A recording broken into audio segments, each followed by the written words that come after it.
there is a weakening of demand. Right, the U.S. labor market is not firing on all cylinders like it was, a few years ago, and yet the Sahm Rule looks more ominous.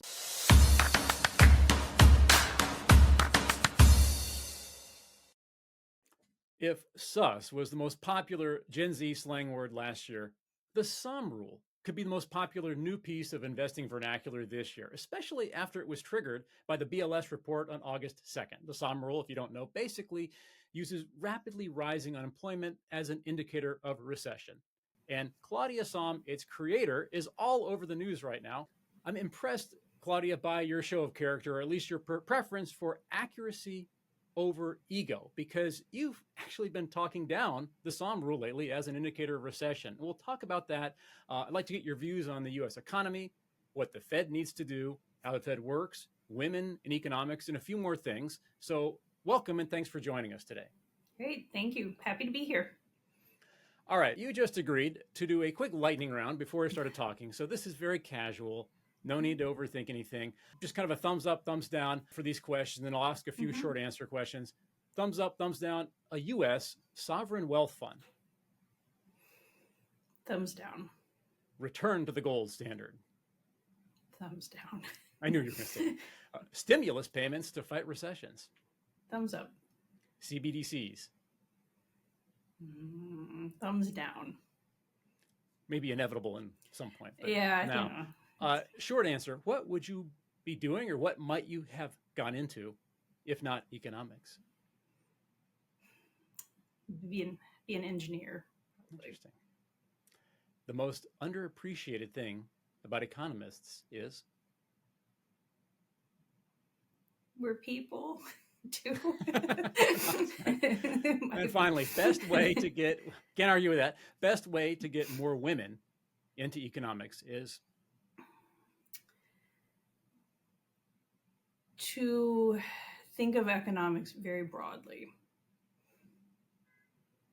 As in beyond just it's not just the financial markets, it's not just the Fed. Economics touches so many aspects of our lives, and you bring in many other groups. Not just women are underrepresented, but you bring in a lot of other groups when you open the lens and say these kind of issues and questions, those are economics, or we can use economic tools for them too. So I think it's get people excited about the area of study. Yeah, it is a social science. It's a broad social science. And I know we're kind of zooming past this topic now. I got a lot of things to ask you about, but you had a great presentation about this to, I forgot the group you gave it to, but if you don't mind, I can link to that in the show notes as well. So anyone interested should check that out. It's really good stuff. And it's interesting how much women go into math in universities rather than economics, even though generally math majors are less popular for some reason. And tenure is just less reachable for women in academia than for men in economics for whatever reason. So maybe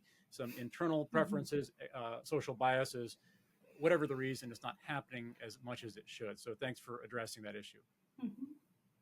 Okay, so let me jump to what everybody knows you for, Claudia. You're famous for the Sahm Rule, which at face value indicates a recession if the 3-month average rate of unemployment rises by 0.5 percentage point from its rolling 12-month low, from its 12-month low, sort of like a gradient, the rate of change of employment. First of all, do I have it right? Yes, that's correct. It's all that 3-month average, smooths everything out, and it looks at the current of that series to the low over the prior 12 months. And absolutely, it's about the changes. That's the kind of key to understanding that marker of early in a recession. And it's an indicator. It's not a predictor, it's an indicator. It's not a forecast. There's a lot of recession forecasts out there, but it typically turns on about 4 months into a recession in the U.S.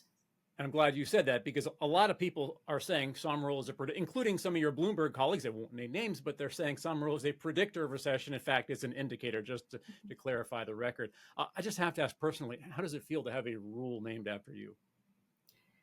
It has been...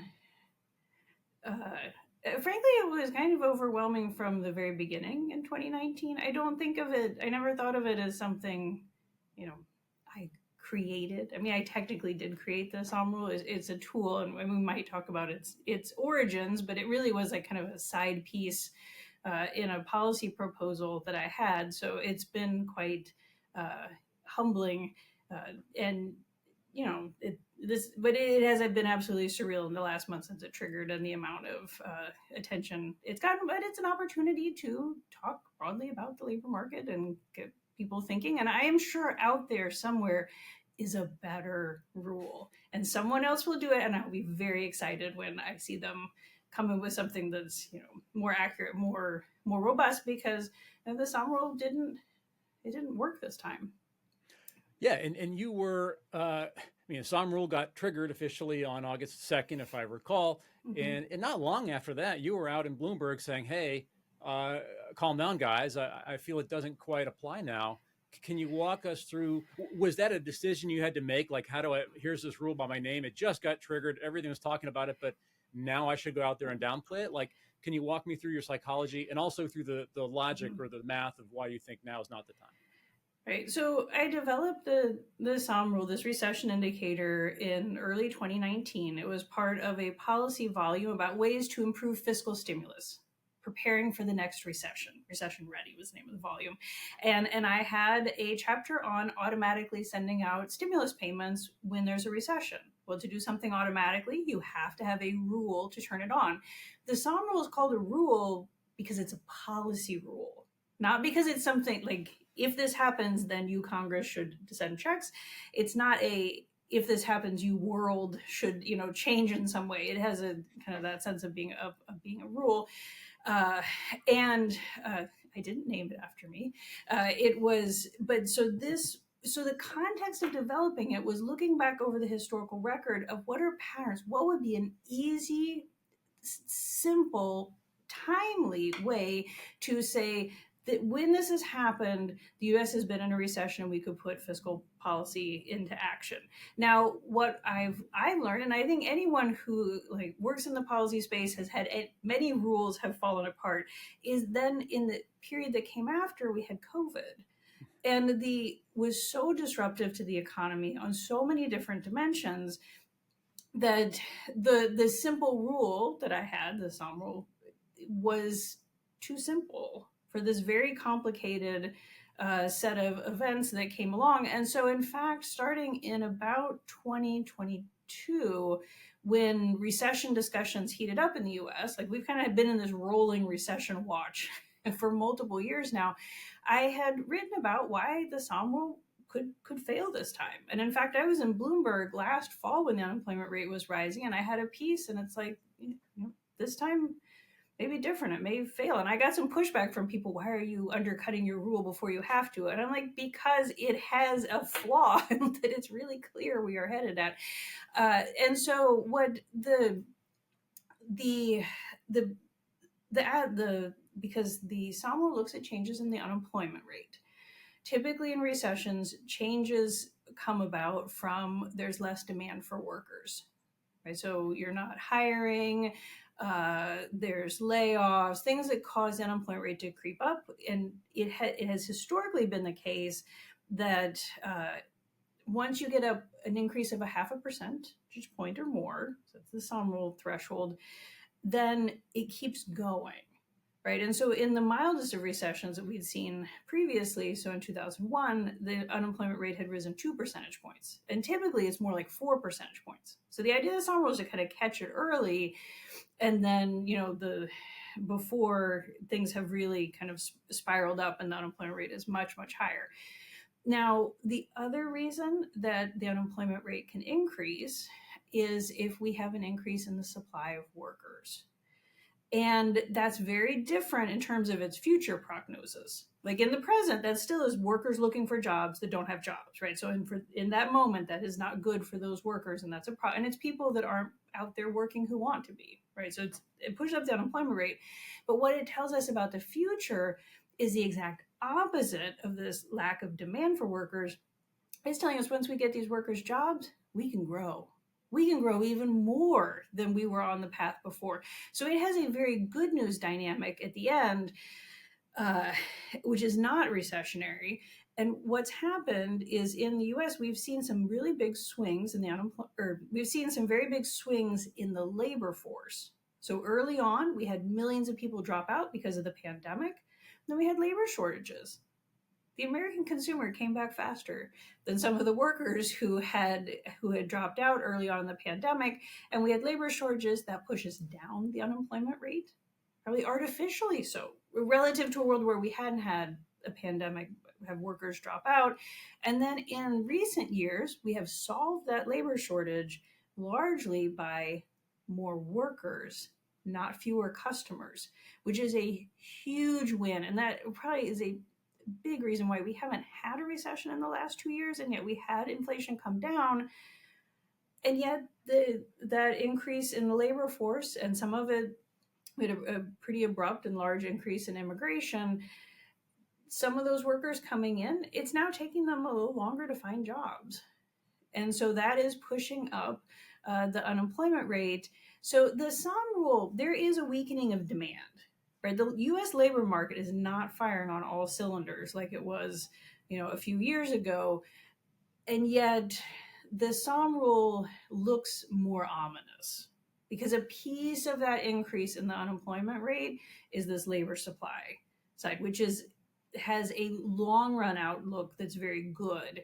It's just, you got to get these workers jobs. So I could see these pieces coming together just watching what was happening in labor markets. The Sahm rule is absolutely not the only indicator that has worked really well in the past and fallen apart in this episode. And I think looking at each of those, it's important because we learn a lot about what's happened in the economy, how it's been disrupted, how it's healing, and like this last mile to get to the finish line. So A, what you said makes perfect sense, and B, it sounds like you had an opportunity to grandstand and you did not take it. Instead, you chose the research path. You chose to be a scientist. So congratulations on that for keeping it honest and keeping your respect. Speaking of alternatives or modifications, it sounds like by your own admission, it's basically saying it's a heuristic. John Author is a Bloomberg colleague of yours, was recently talking about this Oxford economics modification to the Sahm rule, where they just looked at kind of prime working year unemployment, which is like, I guess, age 25 to 54. And by that metric, we're still in the clear. There's still plenty of room to go. Do you, before a recession would be indicated, what do you think about that? So I have, at the present, spent my time kind of looking broadly at labor market indicators, and I'm not in the let's go fix the Sahm rule moment.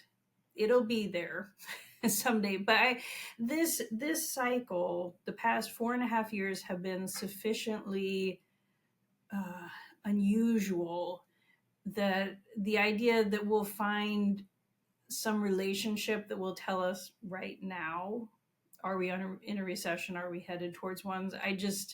I'm setting aside the simple rules. I think anything that will piece out the labor supply, and there are some, look at different demographic groups. I've seen people look at the unemployment insured population. Like there are lots of ways to go at this, but I haven't spent time right now on the simple rule. I'm just trying to look at the different pieces of what's going on in the labor market, but that certainly sounds like it could be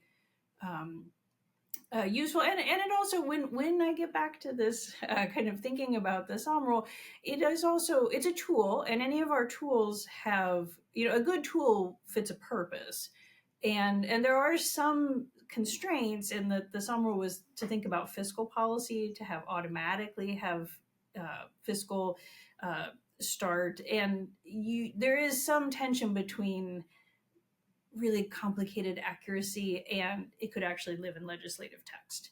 So there's something of I never would have said the Sahm rule is the best recession indicator there ever could be.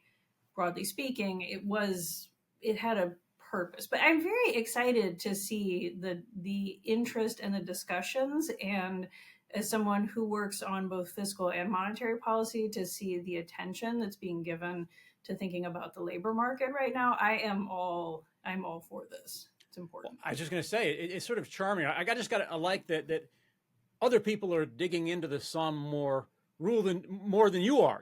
That's probably few people or in few situations you would see that. So that's Mm-hmm. pretty cool. Speaking of recession indicators, especially fairly simpler ones, the inverted yield curve was on paper 100% accurate in calling U.S. recession since the 1950s until suddenly it wasn't. In your view, A, is it a broken indicator? B, is it still a good indicator that was just distorted because of unusual central bank policy? Or C, is it still right, but it was just waiting for the yield curve to uninvert, which is happening right now, meaning recession could be coming? Right. It is too soon to to write the final chapter on this episode. And that the retrospective of what worked, what didn't, why didn't it work, why did it work, really one has to have some distance from it. I mean, that was like in 2022, I was treated to a lot of inflation victory dances that turned out to be a little premature, right? Yeah. Because inflation did come down. So like I don't I also have to be careful of, when I say something like the Sahm Rule broke, it's, well, in July of 2024 when it would trigger, or when it did trigger, if the data in July triggered it, any other indication of the US was not in a recession, right? And yet we don't have an official recession dating, right? So I could be wrong. Like maybe I'm throwing under the bus something that's like actually right. I don't think that's the case given like looking broadly at the data, but I think it's too soon, I think, to make the full judgment.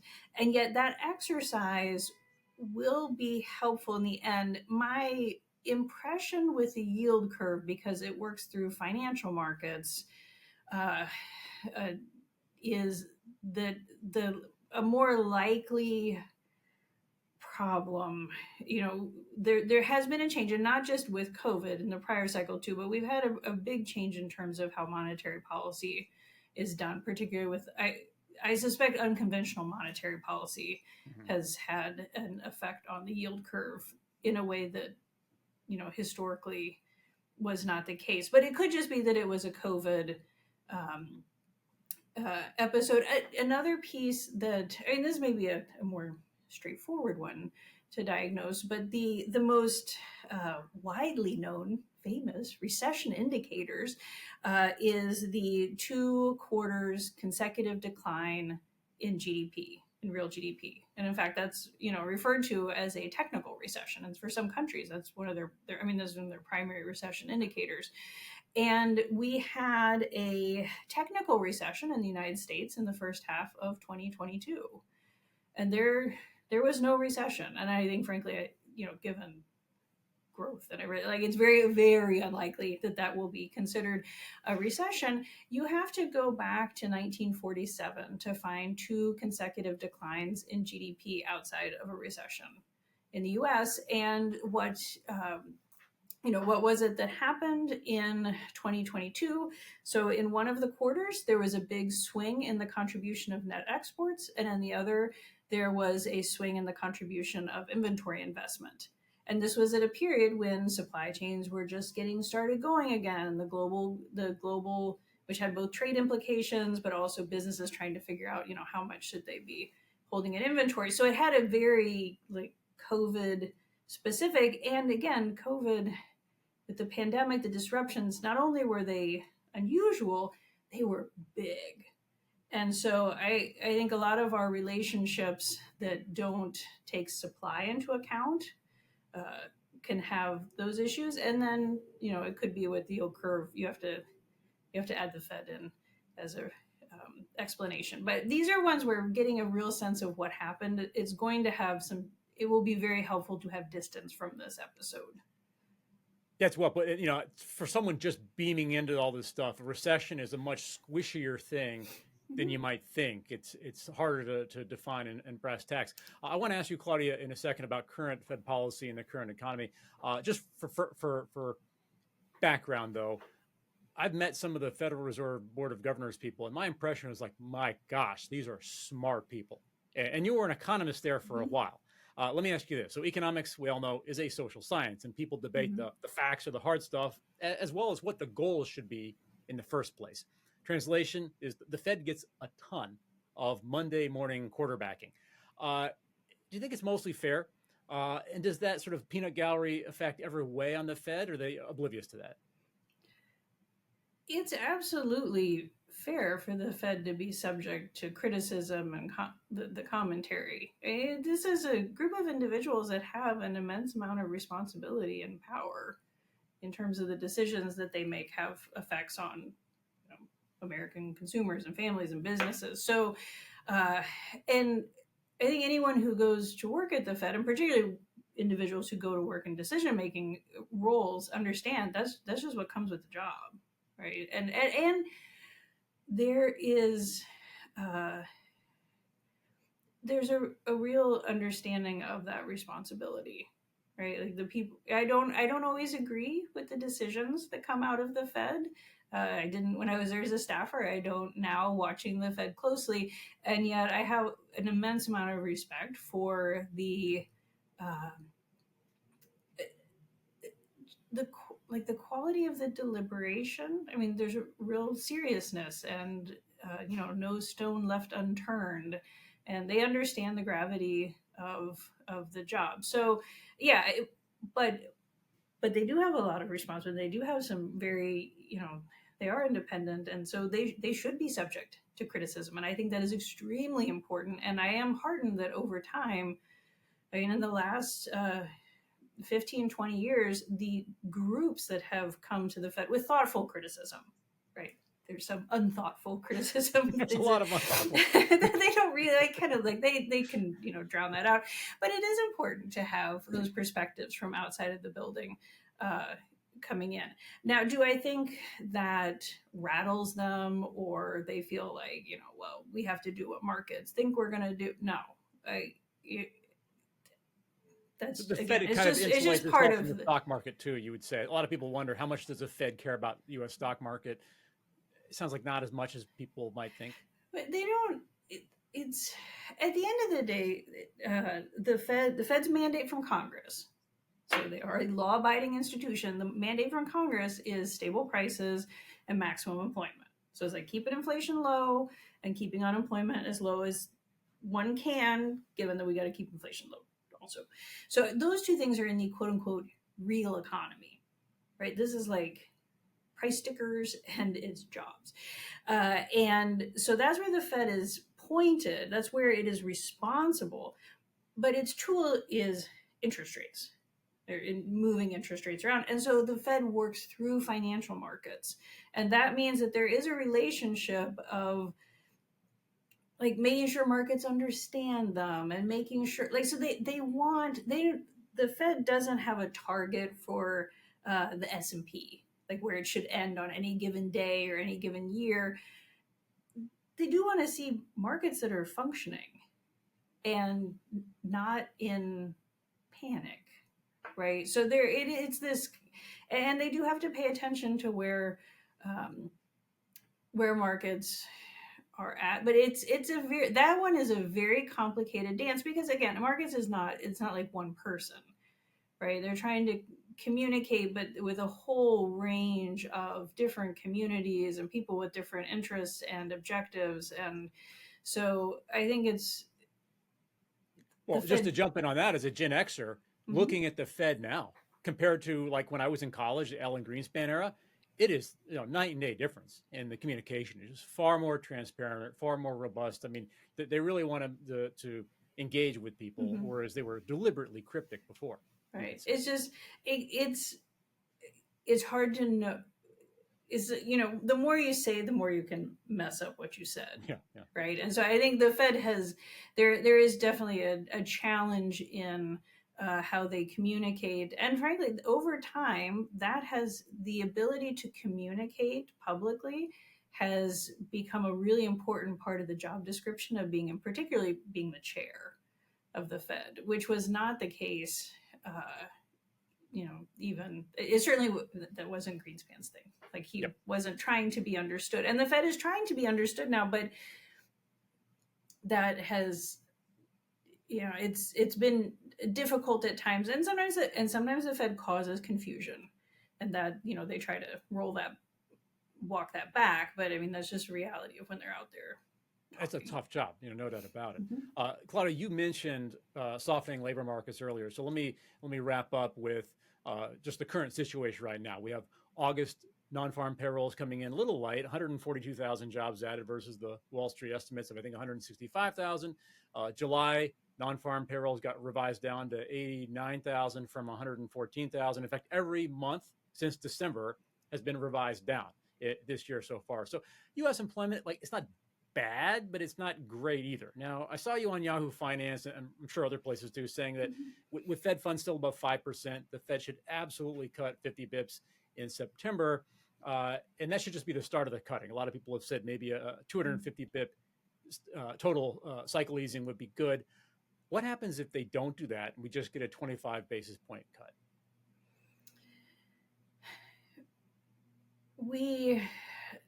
The Fed, as the Fed begins their easing cycle, these decisions about timing and size of the cuts, it will take a while for us to see where that led.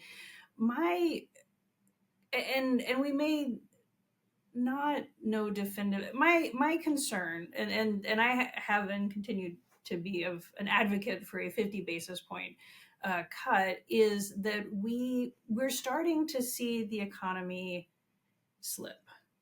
I don't think that we are headed for a recession. I don't think we're on the edge of a recession. I don't think the base case, even if they do 25 and not 50, these are, yeah, I don't think we are headed towards a recession. That is not my reason for this. But again, the Fed's mandate, and it is an extremely important mandate, is maximum employment. And so it is keeping employment as high as we can. And what we have seen, and really just in the period from the July Federal Open Market Committee meeting, from going into the September one next, is we have seen the job gains have slowed. And we have gotten revisions, preliminary estimates of revisions for the year through March that were pretty sizable. I mean, these were large revisions relative. So the picture, the direction is pretty clear, and it's softening. These aren't bad numbers if we could just hold at this pace. But see, the thing is, when the federal funds rate is 5%, you're not holding. Like, I can tell you which way this is going. I don't need to be a world-class forecaster to do this. It helps.